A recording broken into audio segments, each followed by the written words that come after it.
আসসালামু আলাইকুম, সবাই কেমন আছেন? আজকে আমি রান্না করব হচ্ছে লাউ আর লাউয়ের ছিলকা ভাজি করব আর কচুরলতি দিয়ে নারিকেল বাটা দিয়ে রান্না করব, সাথে চিংড়ি মাছ দিয়ে।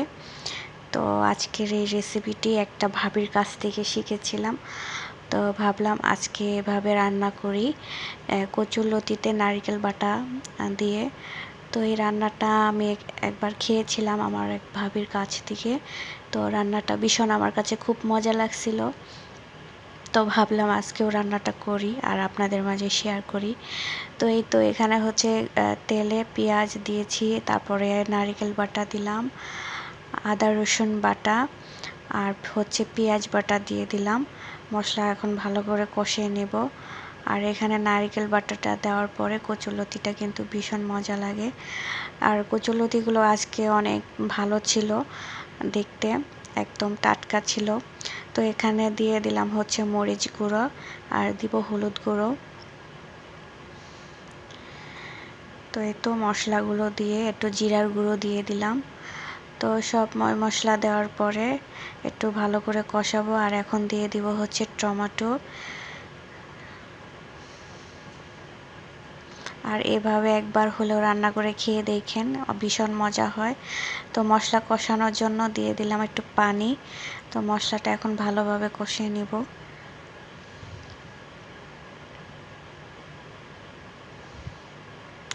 আর এখন আমার ঠিকভাবে ভিডিও দেওয়া হচ্ছে না, কারণ আমার মোবাইলে একটু সমস্যা, সেজন্য ভিডিও দেওয়া হচ্ছে না।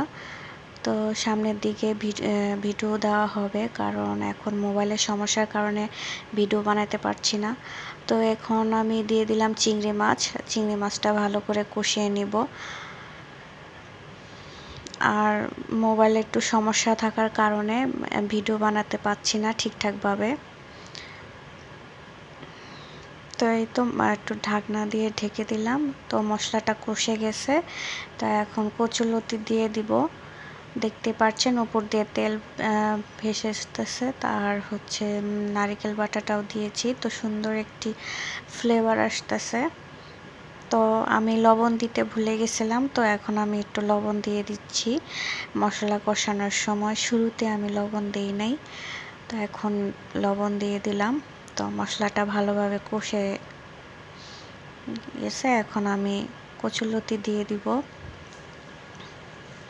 সাথে একটু আলু দিয়েছি।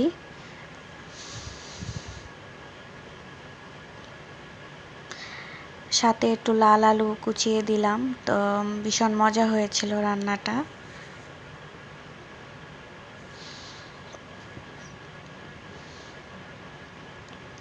দুটো কাঁচামরিচ দিয়ে দিলাম। এখন ভালো করে কষিয়ে নিব। আর আমি কচুরলতিটা হালকা একটু ভাপ দিয়েছিলাম। আর কচুরলতিটা কিন্তু ভীষণ ফ্রেশ ছিল, দেখেই বুঝতে পারতেছেন কতটা টাটকা ছিল। আর রান্নাটাও ভীষণ মজা হয়েছিল।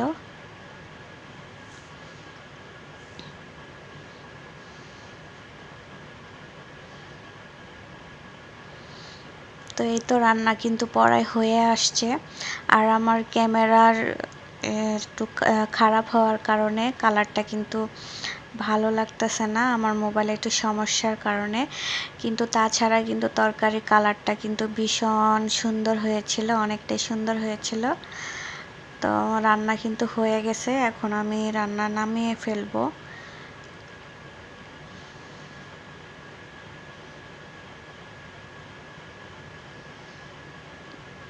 আর এদিকে রান্না হয়ে গেছে। আর এদিকে আমাদের বাসার এদিকে বিয়ে হচ্ছে। তো বিয়ে বাড়ির অনুষ্ঠান, গায়ে হলুদ আজকে, তো দেখতেছিলাম।